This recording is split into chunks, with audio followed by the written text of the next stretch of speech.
What's up guys, John Rettinger from Techno Buffalo here with a comparison video for you of the new PS3 Slim versus, well, I guess what you can only call the old PS3 Fat. That's the 60GB version there on the right.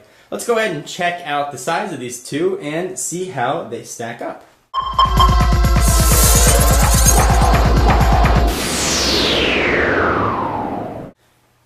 From the side and the front of the device, you can see that there are pretty big differences, especially in the girth of it.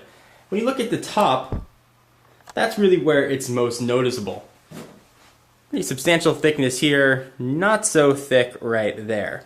Size is obviously the big difference between these two consoles. The PS3 Slim is quite obviously much slimmer.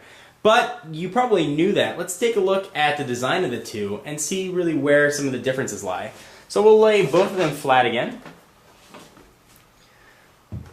Take the fatty version, which is much heavier, I shouldn't tell you by the way, than the slim guy. And here is kind of where you can start to see some of the bigger differences. On the Slim, you've actually got physical buttons for eject and power on. On the older outgoing PS3 model, these are actually touch sensitive buttons for eject and power on. So that's sort of one change that they made.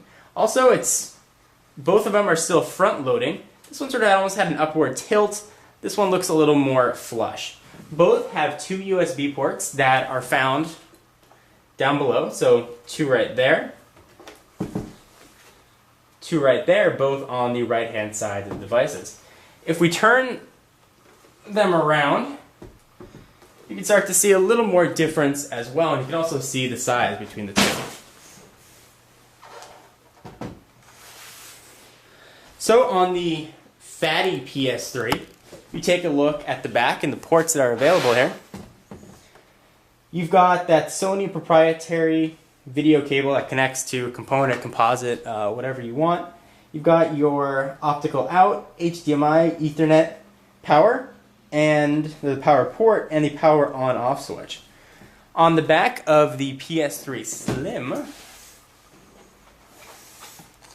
you've got sort of that same array of ports, but the only thing that's missing is the power switch. So that's gone. When you plug it in and you turn it on, it's turned on. There's no need for an on-off.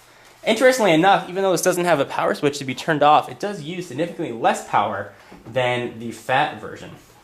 So from an aesthetic standpoint, it's really going to depend on what you prefer, whether you like the piano black, sort of glossy feel, fingerprint magnet of the outgoing PS3, whether you prefer the slim, sort of matte feel of the new Slim version.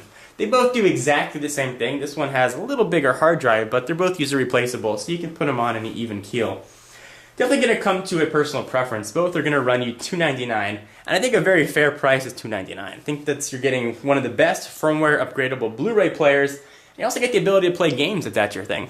So guys, hope you enjoyed. This is John Rettinger for TechnoBuffalo.com. For exclusive content, be sure to check me out at Twitter, twitter.com/John4Lakers. I'll see you guys in the next video. Bye-bye.